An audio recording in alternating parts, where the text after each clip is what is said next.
વડોદરા શહેરના police commissioner Narasimha Komar અને ઉચ્ચ પોલીસ અધિકારીઓએ જુમ્મા મસ્જિદવાળા બાવાના તાજિયાની મુલાકાત લીધી હતી.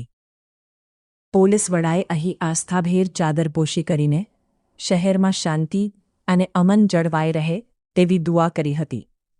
વડોદરા સંસ્કારી નગરી તરીકે ઓળખાય છે અને અહીં દરેક તહેવાર ભાઈચારા સાથે ઉજવાય છે. મોહરમ નિમિત્તે વડોદરા શહેર પોલીસ કમિશનર નરસિમ્હા કોમર સાહેબ અને તેમની સાથે ઉચ્ચ પોલીસ અધિકારીઓ જુમ્મા મસ્જિદવાળા બાવાના તાજિયાના દર્શને પહોંચ્યા હતા, જ્યાં મુસ્લિમ સમાજના અગ્રણીઓ અને સ્થાનિક લોકો દ્વારા પોલીસ કમિશનર સહિતના અધિકારીઓનું ભવ્ય સ્વાગત કરવામાં આવ્યું હતું.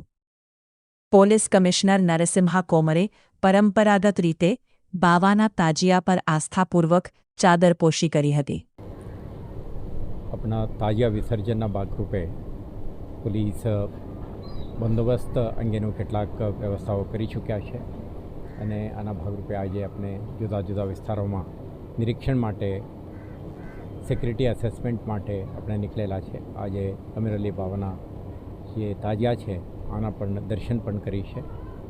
તો અપેક્ષા છે કે આવતીકાલે જે કતલની રાત અને પરમ દિવસે જે તાજિયા ઠંડા કરવાની આખા શહેરમાં જુલુસ નીકળશે અને જુદા જુદા વિસ્તારોમાં ઠંડા થશે.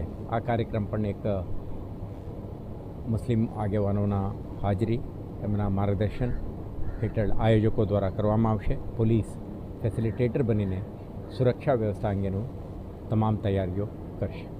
Thank you. आज मुहर्रमुल हराम की 8 तारीख़ है. बड़ौदा शहर पुलिस कमिश्नर साहब हर साल खानकाह अहले सुन्नत के ताज़िया शरीफ पे आते हैं.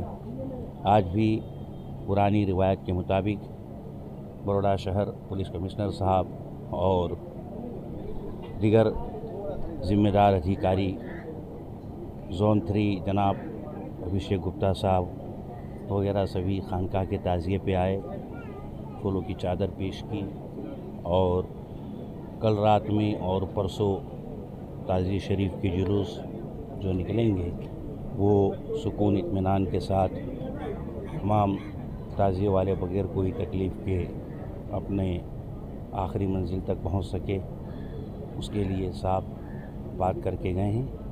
अल्लाह तबारक व तआला सरकारान हसनैन करीमैन के सदक़े में हम सबको सुन्नी सहीउल अक़ीदा बनाए और ये याद हुसैन जो भी ग़ुलामान हुसैन मना रहे हैं, अल्लाह ताला खैर आफ़ियत के साथ सभी जुलूस को इख्तिताम की मंजिल तक पहुँचाए. बाबा 10 में चांद अपना समय क्या रहेगा यहाँ से निकलने का? इंशाअल्लाह इफ्तारी के बाद यहाँ से शोरा अहले सुन्नत के कसीदे मनाक़िब पढ़ते हुए खानकाह के ताज़िया शरीफ को निकाला जाएगा और जो हमारे बुज़ुर्गों से रिवायत चली आई है कि बावामानपुरा फैज़ गौसिया कब्रस्तान में इसको रख दिया जाता है, वहाँ पर ले जाकर इसको रख दिया जाएगा. साल भर वहीं हिफाजत से ये रहता है और यही इमारत जो भी आप देख रहे हैं ये मेरे दादा हज़रत अज़ीम मिल्लत के ज़माने की बनाई हुई है.